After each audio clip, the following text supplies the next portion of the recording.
Si Disección de un plato fuese una ciudad y no un podcast, su centro sería el mercado. Uno de esos mercados en los que parecen confluir todas las culturas y alimentos de un país, en este caso Ecuador, y cuya enumeración podría ser eterna. Albacora, la especie de atún que se encuentra en todas las aguas tropicales y en los océanos templados. Yuca, la raíz comestible que en otros países se conoce como mandioca o cazaba. Cebolla roja, colorada o, como se le dice en Ecuador, paiteña. Cilantro picado, al que aquí llamamos culantro o simplemente hierbita. Una condimentación con sal, pimienta y comino, sin descontar la posibilidad de que haya quienes añadan glutamato monosódico, es decir, Ajinomoto. Hay algo de antinatural en este mercado. No solo se exhibe la mercancía buena, también está su contracara. Todas las problemáticas económicas, sociales, ambientales que pueden resumirse en un plato. Pero qué mejor que recorrer un mercado con un guía como Santiago Rosero, que no tiene ningún problema en meterse en las paradojas de la abundancia. Les doy la bienvenida a Mapa Antojadizo de Podcast. Soy Maxi Guerra y junto a la Diaria Radio les traemos esta cartografía subjetiva de algunas de las grandes historias en audio en nuestro idioma. Un tour guiado por sus creadoras y creadores. Hoy nos vamos hasta Quito, Ecuador, para hablar con Santiago Rosero. Hola, soy Santiago Rosero, les saludo desde Quito, Ecuador. Yo soy periodista, investigador en algunos temas, pero también en gastronomía. Soy el director y productor del podcast Disección de un plato y también autor del libro de crónicas gastronómicas Una mesa más larga. Les hablo justamente desde Quito, estoy en mi casa, en el barrio Bellavista, que queda en el centro norte de la ciudad, sobre una colina en la parte oriental. Y en este momento, que es un día de lluvia, nublado, muy característico de esta ciudad, que a mí me encanta para estar metido en la casa, trabajando, como estoy haciendo ahorita, estoy viendo desde el gran ventanal de la sala de mi casa, al frente el Pichincha, que es la montaña que define un poco la identidad de esta ciudad. Es una imagen que a mí me reconforta y que me hace sentir justamente que soy de acá, porque es ese paisaje andino el que me convoca. El otro día le oía decir a un colega peruano que todos de alguna forma tenemos una geografía que nos define. A algunos les llama la Amazonía, a otros la playa, el mar, ¿no? A mí definitivamente son las montañas, y son las montañas andinas como la que estoy viendo ahorita.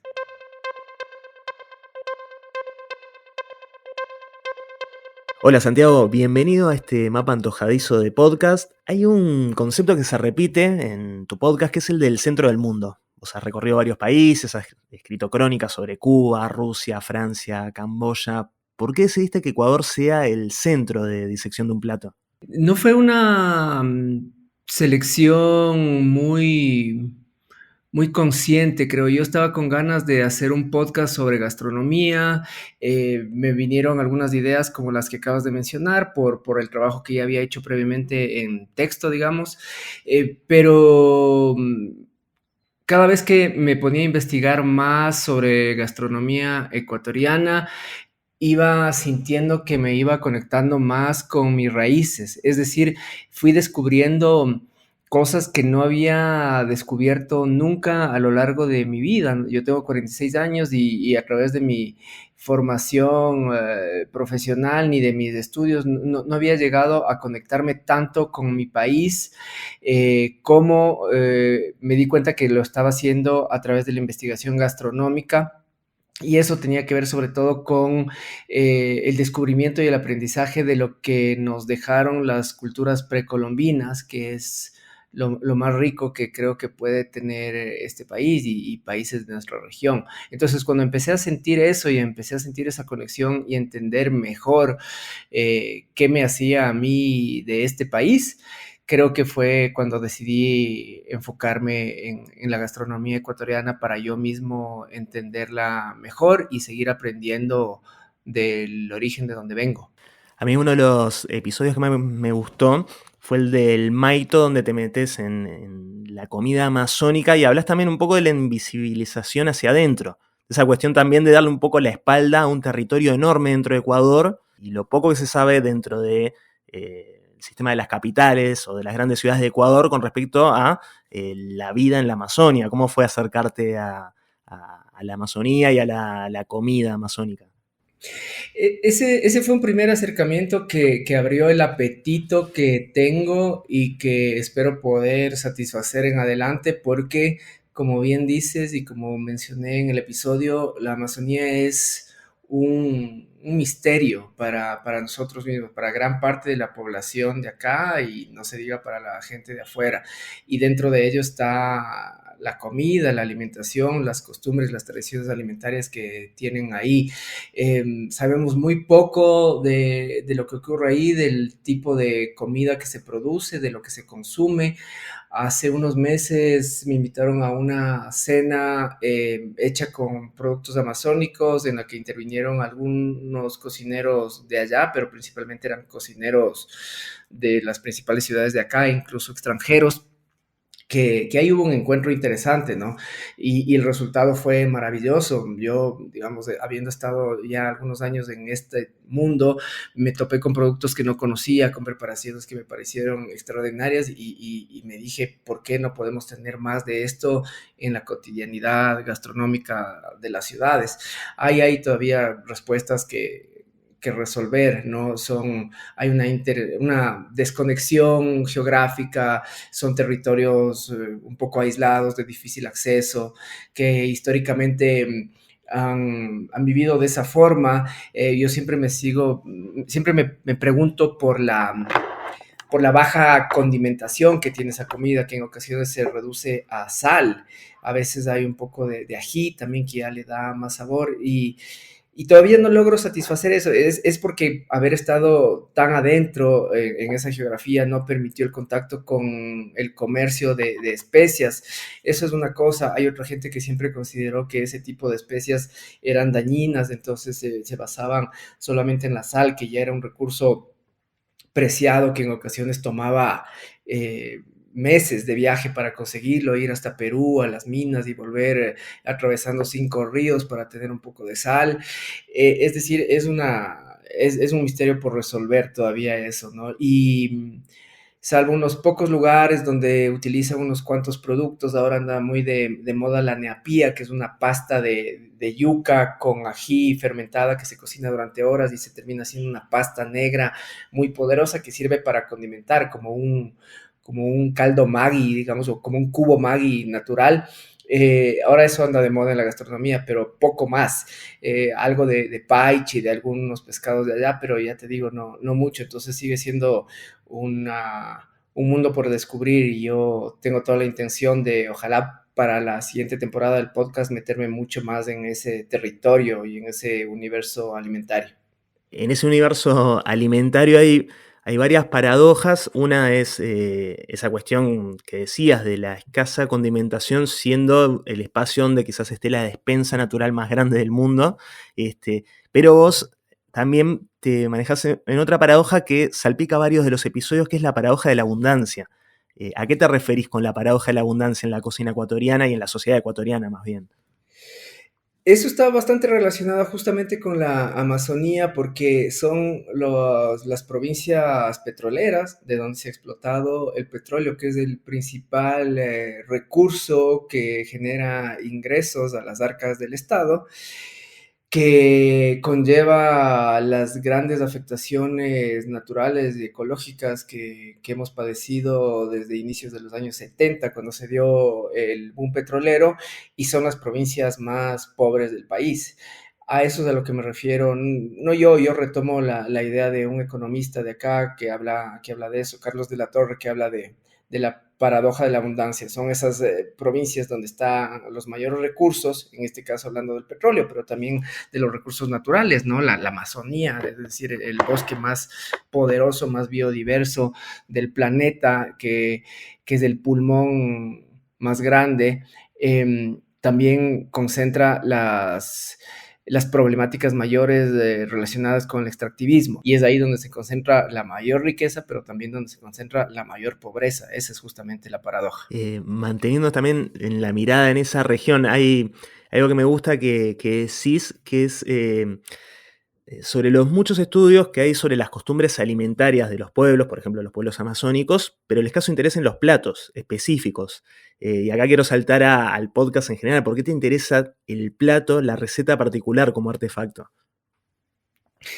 Porque cuando empecé a entender el mundo de la alimentación como una concentración posible de las problemáticas de la vida en general, se me hizo un poco sencillo como una fórmula de investigación y de explicación de esto que a mí me mueve en la comida y en la gastronomía, tomar como centro de análisis un plato para a partir de él eh, intentar llegar a los aspectos más complejos, más urgentes de la vida en sociedad, que son la política, la ecología, la historia, la economía, y de ahí ir a otros un poco más placenteros como el arte, por ejemplo.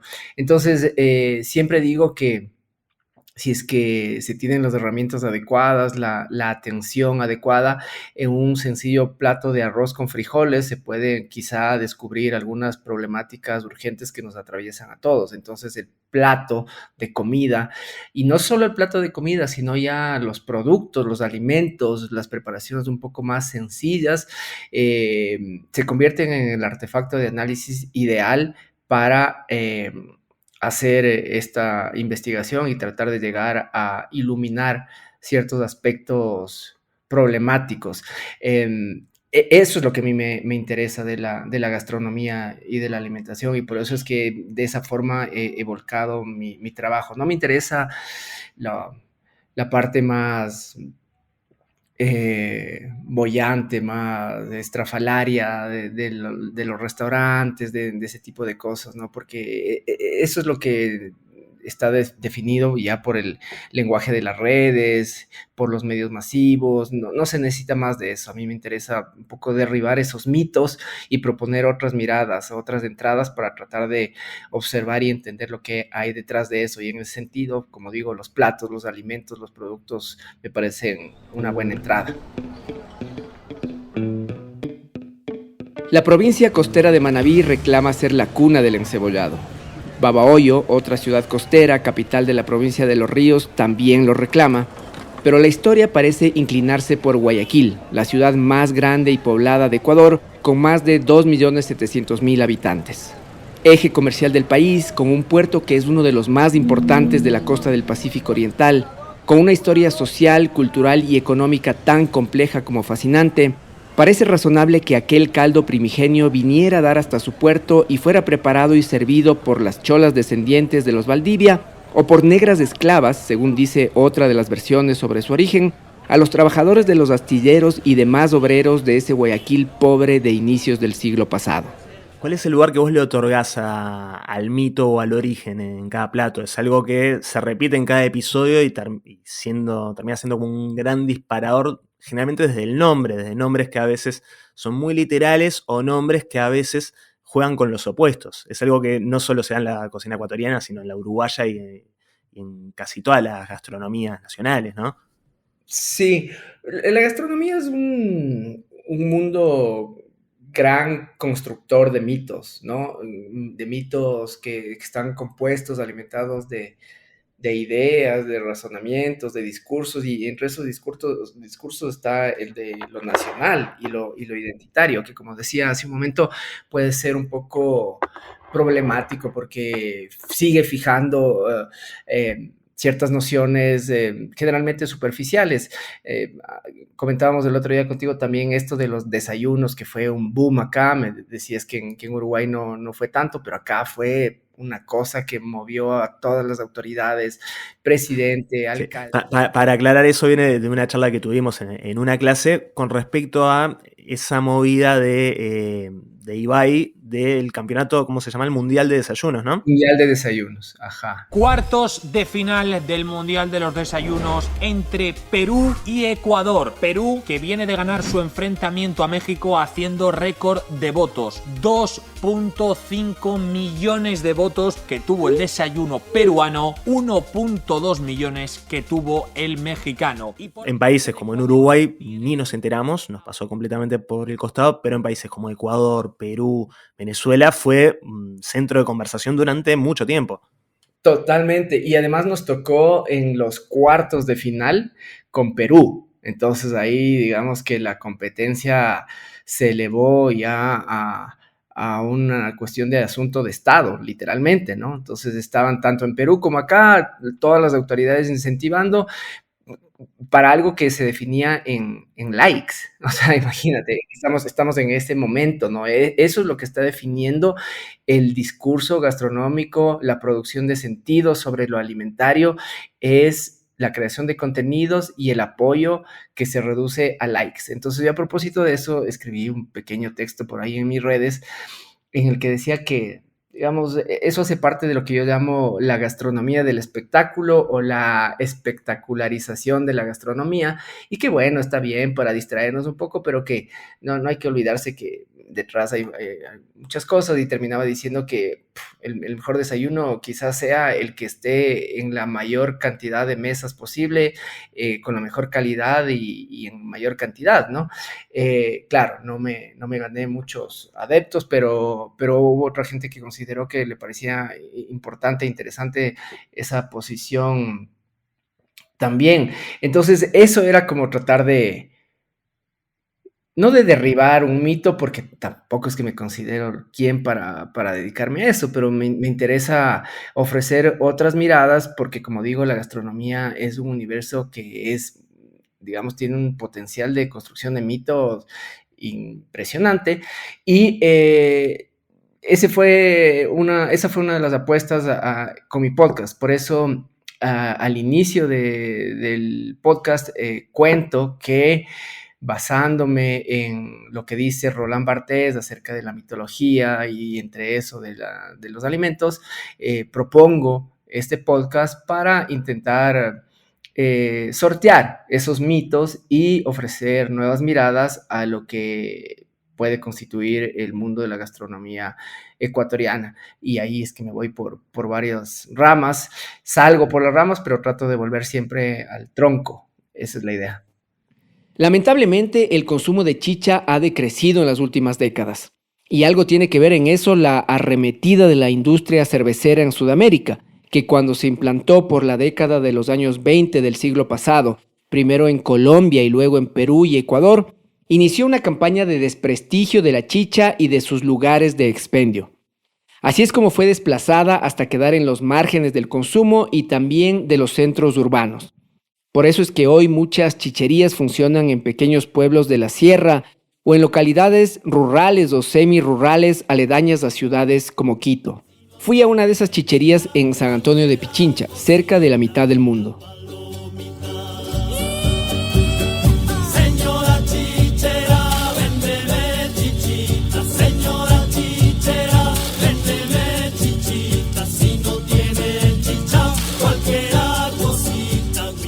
Una de las cosas que a mí me fascinan del podcast como formato es la cantidad de otros intereses que suelen confluir en un episodio, y en el caso tuyo hablamos mucho de crónica, pero vos también tenés un lado muy cargado musical, tocaste mucho tiempo en una banda y hay un interés musical en el recorrido que haces geográfico por Ecuador.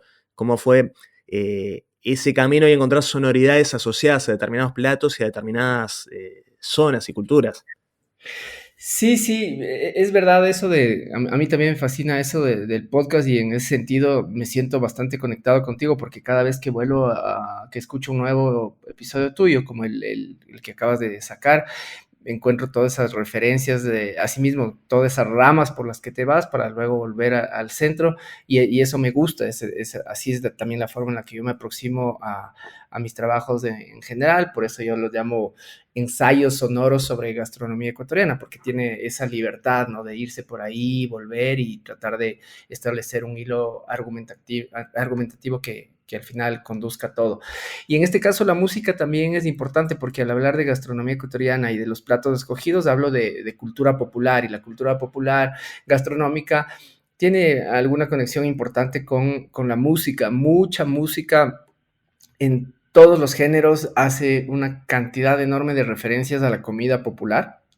No sé si en Uruguay pasa mucho eso, pero acá en Colombia, en Perú pasa mucho eso.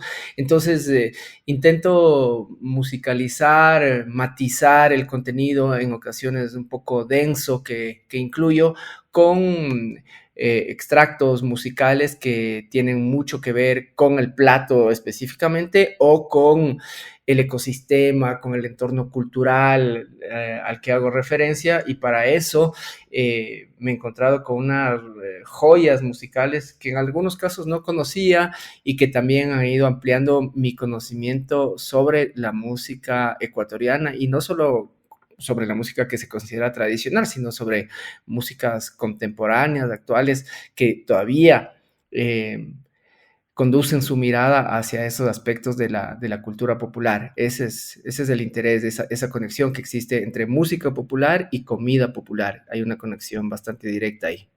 Y claro, yo pienso siempre que realmente no hay manera más fácil de vincularse con alguien inicialmente que con la comida. O sea, que esa charla transversal con cualquier clase social o con cualquier persona que tenga cualquier bagaje, a través de a través de la cocina es insuperable. Es decir, podemos no tener ninguna conexión musical ni ninguna referencia en común. A uno le puede encantar el fútbol, a otro no, pero hay un punto en que algo de comida va a hacer que hablemos y que disparemos la conversación. ¿Cómo sentís en este camino que has hecho con disección de un plato, que te ha llevado a lugares desde la alta y la baja cocina, entre lo más popular y lo más académico, podemos decir, o lo que sea, de la comida como lenguaje universal? ¿Qué puertas sentís que abre la conversación culinaria? Sí, estoy totalmente de acuerdo. Creo que además de lo que mencionaba hace un momento de por qué me interesa la comida, porque considero que puede concentrar una explicación sobre las principales problemáticas y los mayores desafíos de la vida en un determinado momento histórico, también abre la posibilidad a todo tipo de conexión. Es lo más, al ser el acto, al ser lo más elemental que nos define como humanos e incluso entre los seres no humanos también. La alimentación es lo más básico, sin duda es lo que permite también la mayor conexión. Y ahora al estar yo dedicándome de alguna forma a la investigación, a la escritura, a la producción en este sentido, claro, empiezan más o menos a tomarte en cuenta como algún conocedor de ese mundo y ya tu visión de las cosas empieza a ser considerada. Yo, por supuesto, me siento afortunado por eso, pero sí me interesa también que mi posición sea desde una mirada crítica, porque me parece que no solo en este ámbito, sino en todos, el pensamiento crítico es lo que más hace falta, ¿no? En un momento en el que la moralidad está determinada por un like, por qué like pones en qué tipo de publicación o hacia qué forma de pensamiento te rimas, y si no estás ahí y eres observado, juzgado y quizá cancelado, me parece que el pensamiento crítico es lo más importante que puede haber y lo que hay que defender. Y no, la gastronomía, la alimentación no se salvan de eso, ¿no? Porque como decíamos hace rato con esto del Mundial de Desayunos, si medio hacías una crítica a eso en lo que estaba volcado casi la totalidad del país, ya eras juzgado como por lo menos el aburrido, el amargado, si no era el antipatria, el antinación, lo que sea, ¿no? Entonces ahí es cuando a mí sí me interesa proponer estos otros medios. No va más allá, no es una cuestión de querer darme como el molestoso de la cosa, no, sino tratar de ofrecer una nueva mirada, porque eso es lo que me interesa. Yo ya ni siquiera por edad me da para ser foodie, para ser TikToker, ni nada de eso, nunca me interesó. Mi camino se hizo de esta forma y es lo que sé hacer, lo que me interesa hacer. Entonces he encontrado en la comida la posibilidad de discutir de cosas más universales y más profundas. Hablemos de tilapias. A nivel de producción es muy atractivo por su rápido crecimiento en ambientes artificiales y su buena tolerancia a condiciones de hacinamiento. La tilapia puede llegar a pesar entre 1 libra y 1,5 libras en un periodo de entre 6 y 9 meses, dependiendo del tipo de alimentación y los mecanismos de cultivo. Pero de acuerdo a la plataforma estadounidense Seafood Health Facts, es precisamente esto lo que plantea dudas respecto de potenciales problemas de salud y seguridad. Es un pez herbívoro que en condiciones ideales se alimenta de algas o pequeñas células de plantas acuáticas, pero para suplir sus requerimientos proteicos, en la piscicultura se utilizan harinas procesadas de pescado o carnes, aunque son más comunes las de soya o colza por su costo menor. Debido a estas condiciones para su producción masiva, que en muchas ocasiones implican que se abuse de aditivos y antibióticos para controlar su crecimiento, ha recibido el nombre de pollo acuático. Dentro de las zonas problemáticas de la cocina hay algo que también, volviendo a aquel episodio amazónico, tiene que ver, por ejemplo, con un ingrediente que es la tilapia, un ingrediente muy problemático, pero me interesa también como el abordaje de qué punto puedes hablar de qué tan problemático es el consumo de un alimento, pero sin sancionar moralmente a quien lo consume. Vos tenés determinadas ideas ecológicas, económicas, de desarrollo, lo que sea, pero a su vez estamos hablando del sustento de un montón de personas que no tendrían otro sustento si no fuese por ese alimento. ¿Cómo manejas esas paradojas? Y sobre todo, hablar con realmente el consumidor final y la persona que no le queda otra o que por lo menos no entiende otra forma de consumo que esa. Sí, es una buena pregunta y te agradezco porque me hace volver sobre un tema que no lo tengo del todo resuelto. Sigue siendo para mí motivo de autocuestionamiento, ¿no? Claro, yo tengo mis ideas, mi posición, trato de guiarme por ellas y a la vez trato de entender e incluso apoyar de alguna forma en la medida de lo que sea necesario a quienes no comulguen con eso. En el caso de la tilapia, claro, hay una observación crítica de las problemáticas que existen y no es una cuestión meramente subjetiva, ¿no? Hay unas cuestiones económicas, ecológicas que pasan, pero también hay una cierta explicación para que todo eso se dé. Entonces, en el equilibrio, en el aporte de ambos lados de la situación, quizá esté la posibilidad de que no suene a una acusación moral de mi parte, ¿no? Porque ¿quién soy yo para eso? Lo que puedo hacer es en mi entorno definir ciertas prácticas y tampoco ser del todo determinista. El otro día tú también en esa conversación que tuvimos contabas cómo te pasa eso con tu hija. Yo también tengo esa situación, ¿no? Hasta dónde tengo que imponer estas posiciones mías en un niño que justamente hoy está cumpliendo 13 años, ya no es tan niño, y que tiene sus gustos, sus intereses, sus curiosidades.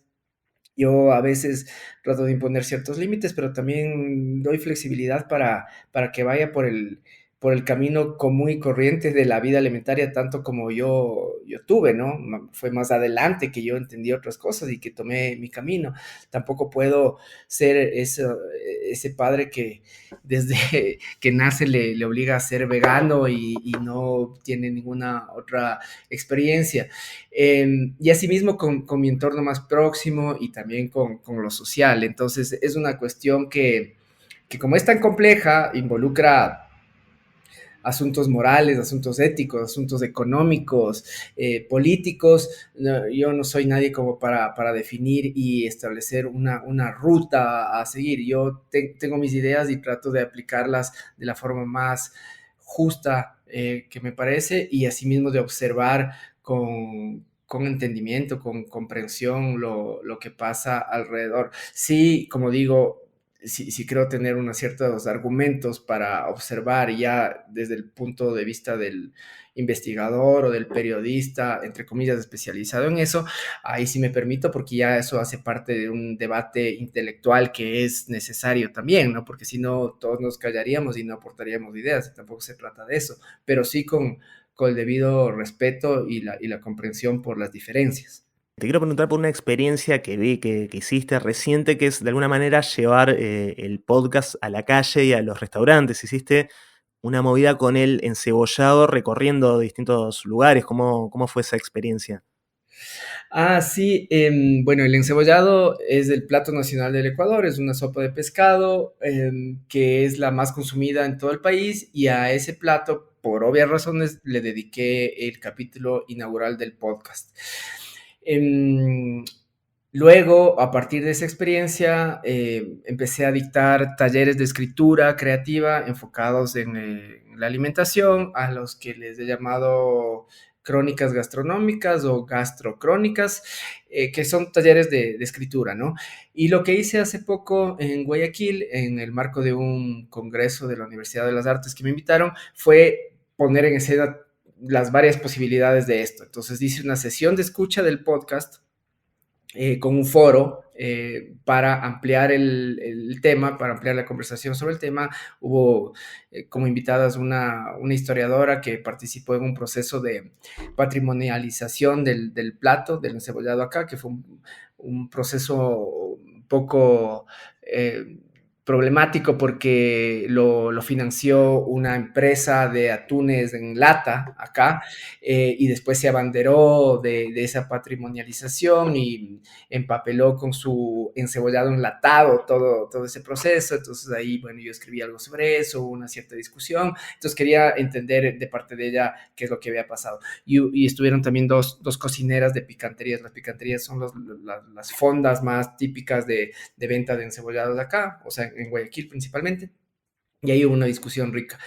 Pero antes hicimos un recorrido por picanterías de Guayaquil para entender un poco las dinámicas, el funcionamiento, lo que hay detrás de la producción del encebollado, probar distintos encebollados. Entonces era una degustación, y con ese trabajo de campo, digamos, fuimos al taller de escritura para ver qué salía de eso. Entonces fue una experiencia completa. Tuvimos el trabajo de campo, el taller de escritura a partir de este trabajo de campo, y tuvimos el foro de discusión a partir de la sesión de escucha del podcast. Es como que los diversos ámbitos posibles que dio ese producto, que es el podcast, se pusieron en escena en esas actividades durante 2 días. Me parece una forma interesante de seguir compartiendo la información y el conocimiento que contienen los podcasts.